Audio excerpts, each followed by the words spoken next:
కాకుంటే ఇప్పుడు కళ్ళని దానం చేయమన్నప్పుడు వచ్చినటువంటి ఒక యాడ్ అనేది ఉంది. నెక్స్ట్ జన్మలో మీ కళ్ళతో ఈ ప్రపంచాన్ని చూడొచ్చు, అందమైన ప్రపంచాన్ని చూడొచ్చు అనేది. కళ్ళు అనేది it's a device. The only thing which perceives everything is the brain. బ్రెయిన్లో కూడా ఉన్న కాంప్లెక్స్ బ్రెయిన్ మ్యాటర్ కాదు కదా. దేర్ ఇస్ బ్రెయిన్ అనేది యాక్చువల్లీ ఒక ఎగ్జాక్ట్లీ మీ కళ్ళు రిజిస్టర్ చేస్తున్నాయి, దాన్ని బ్రెయిన్ పర్సీవ్ చేస్తుంది. Every kind of a sense you have, whether it is your hearing or whether it's your touch or your vision, all of them are functions of the brain, of the mind, which is a thought, and thought doesn't have form. So a thought అనేది మనకి ఇప్పటివరకు తెలియదు అదేంటో అసలు exactly why does a bunch of thoughts and feelings should have a human body అనేది నా one of the biggest questions నాకు.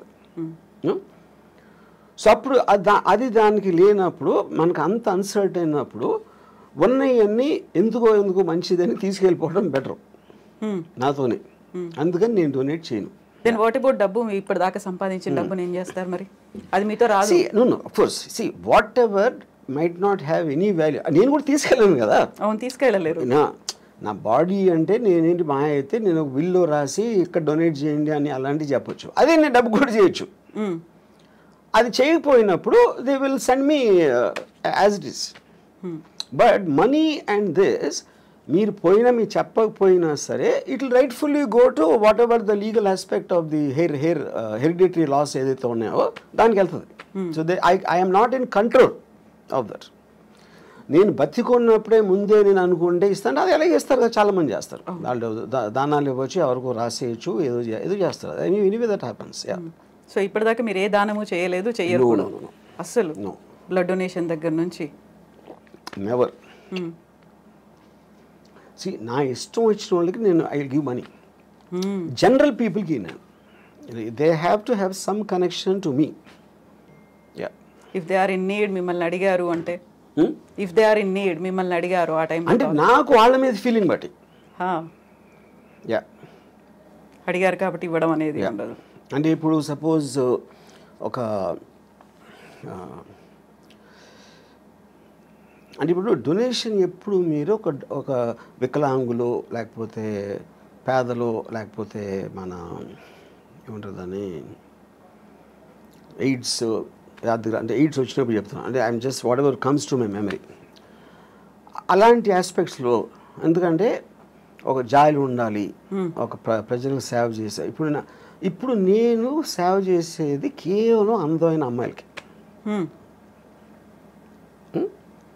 ఇప్పుడు నేను ఒక పర్టికులర్ టైంలో నేను ఒక అమ్మాయి నేను మాట్లాడుతూ ఉంటే, అమ్మాయి ఢిల్లీ నుంచి వచ్చింది. తను ఆ పార్టీ మన కేజ్రీవాల్ అరెస్ట్ గురించి మాట్లాడతాను. నేను వేసుకున్న డ్రెస్సు చాలా అందంగా ఉంది. నేను అది అనుభవిస్తున్న టైంలో నువ్వు కేజ్రీవాల్ అరెస్ట్ గురించి మాట్లాడతావు. అలా కేజ్రీవాల్కి నాకు సంబంధమే లేదు. అప్పుడు ఆ టాపిక్ మూలాన నేను ఆనందించే ఆస్వాదన తగ్గిపోతుంది, అది డిస్టర్బ్ చేస్తుంది. అప్పుడు నీకన్నా కేజ్రీవాల్ నాకు ఎందుకు ఇష్టం అవ్వాలి, నువ్వెందుకు అనుకుంటున్నావు నాకు చెప్పాను. ఇప్పుడు ఇక్కడ పాయింట్ ఏంటి, she is concern about Kejriwal. Kejriwal లేకపోతే ఢిల్లీ పబ్లిక్ ఏమవుతారు, బీజేపీ వాళ్ళు ఏదో మోసం చేస్తున్నారు, బీజేపీ వాళ్ళు కొట్టబానుతున్నారు, ఇది అది అని చెప్తే నాకు బీజేపీ సంబంధం లేదు, కేజ్రీవాల్ లేదు, ఢిల్లీ ప్రజలు కూడా లేదు, కానీ నువ్వంటే ఉంది. అప్పుడు ఎవరి మీద నాకు ఇష్టం, మీకు వికలాంగ ఇష్టం అన్నప్పుడు నాకు అందమైన అమ్మాయి ఇష్టం. I'm just trying to give an example. So అప్పుడు నేను ఒక అమ్మాయి అందాన్ని కెమెరాలో బంధించడానికి నేను లక్షలు ఖర్చు పెడతాను. అదే లక్షలు వాళ్ళకి ఇవ్వచ్చు కదా, స్కూల్ కట్టేసేది కదా అంటే నేను చేయను. ఎందుకంటే I'm getting happiness out of that. నా కోసం ఖర్చు పెట్టుకున్నాను, అమ్మాయి కోసం కాదు. ఎవరి మూలానైతే నాకు హ్యాపీనెస్, నాకు అనేది అండర్లైన్ పాయింట్ అక్కడ. అప్పుడు పవర్ఫుల్ మెన్, బ్యూటిఫుల్ విమెన్, ఇలాంటి కొన్ని కేటగిరీస్ ఉంటాయి నాకు, వాటి మీద ఖర్చు పెడతాను. ఆ అమ్మాయి reaction ఏంటప్పుడు? Now she started laughing. ఎందుకు laughing? Because why is Kejriwal Delhi people and they are better than your beautiful body అని అడిగా. అది నాకు చెప్పాను. నేను చెప్తున్నాను క్లియర్గా, నాకు నువ్వే ఇష్టం వాళ్ళు కాదని. నీ బాడీ కన్నా వాళ్ళు ఎందుకు నాకు ఇష్టం ఉండాలి అని నువ్వు చెప్పాను. Maybe in the way I talked and all that she suddenly started laughing. ఎందుకంటే ఆన్సర్ చెప్పలేక. సో కేజ్రీవాల్ గురించి వాటి గురించి అసలు మిమ్మల్ని అడగొద్దు, పాలిటిక్స్ గురించి, దేని గురించి. Unless I'm interested. I might have been interested in suppose మన వైసీపీ దాంతో మన once the election is I'm film maker. ఆ ఫిల్మ్ మేకర్ నేను అనుకున్న తీసాను, అయిపోయింది, ఎలక్షన్ అయిపోయింది, రిజల్ట్ వచ్చింది. So I'm off that. అంటే ఒక పర్టికులర్ సినిమా తీస్తున్నప్పుడు ఆ సినిమాకి సంబంధించిన టాపిక్లో కాన్సన్ట్రేట్ చేస్తాను. సత్య తీసినప్పుడు I was very much in to the under world for example. 26/11 తీసినప్పుడు టెర్రరిజం. ఇంకోటి ఏదో తీసినప్పుడు ఆ పర్టికులర్ సినిమా ఉన్న మూడ్లో నా కాన్సన్ట్రేషన్ అనేది డైవర్ట్ అవుతూ ఉంటుంది ఆ మ్యాటర్ బట్టి. సో ఇప్పుడంతా శారీ మీదే ఉందా? బికాజ్ కరెంట్ ప్రొడక్షన్ కనుక. ఆ తర్వాత మళ్ళీ ఆ మూడ్ మారుతుంది, మారచ్చు. సో రంగీలా తీసినప్పుడు అదొక రకమైన మూడ్లో ఉన్నారు. అంటే అంటే మన మైండ్ స్టేట్ ఆ వర్క్లో ఉంది కాబట్టి దానికి రిలేటెడ్ సబ్జెక్ట్స్ మీద ఆటోమేటిక్గా మీకు అటెన్షన్ ఎక్కువ ఉంటుంది. సో ఈ సినిమాలు తీసిన ప్రతి దాంట్లో కూడా అమ్మాయే కనిపిస్తుంది, అమ్మాయి డ్రెస్సింగ్ కనిపిస్తుంది, అమ్మాయిలో ఉన్నటువంటి ఆ బ్యూటీ అనేది కనిపిస్తుంది. ఇంకా ఇంతకు మించి బియాండ్ ఇంకా మీరు ఆలోచిస్తారని మేము ఎక్స్పెక్ట్ చేయొద్దు, అంతే కదా? అని ఇందాక చెప్పాను కదా నేను. అంతే. My primary thing are powerful men and sexy women, beautiful sexy women.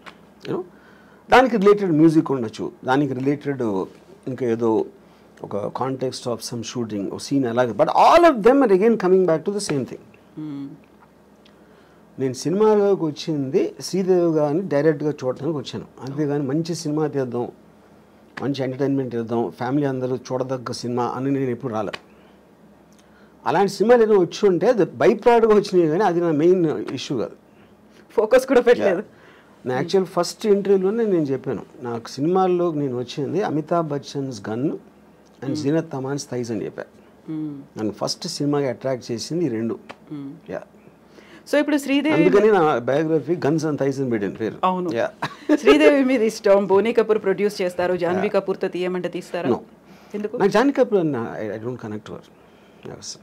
So Sridevi connection ఉంది కదా అక్కడ. కానీ శ్రీదేవి గారు పర్టికులర్ పర్సన్, ఆవిడికి పుట్టిన బిడ్డ, కానీ ఈవిడ శ్రీదేవి కాదు కదా. నాకు today somebody might like her more than Sridevi, అది వాళ్ళ పర్సనల్ విషయం. ఇప్పుడు నేను నా జనరేషన్లో నేను కాలేజ్ టైంలో ఉన్న నా మెంటల్ స్టేట్కి ఐ కనెక్టెడ్ శ్రీదేవి గారు. సో సేమ్ థింగ్ ఇప్పుడు అవ్వచ్చు. ఇప్పుడు నాకన్నా చాలా యంగ్ ఎవరు 20s, 30s ఉన్నోళ్ళు దే మైట్ కనెక్ట్ జాన్వీ చాలా శ్రీదేవి గారు, కానీ చాలా ఎక్కువ చేయొచ్చు, అది వాళ్ళ ఇండివిజువల్. ఆ టైంలో కూడా somebody might like Jayaprada more, somebody might like somebody more, you know. అప్పుడు ఈచ్ ఇండివిజువల్కి వాళ్ళకున్న పర్సనల్ పర్స్పెక్టివ్ అనేది డిఫర్ అవుతుంది. సో శ్రీదేవి గారి మీద ఏదైనా బయోగ్రఫీ తీయాలి అంటే ఆలోచన? నో.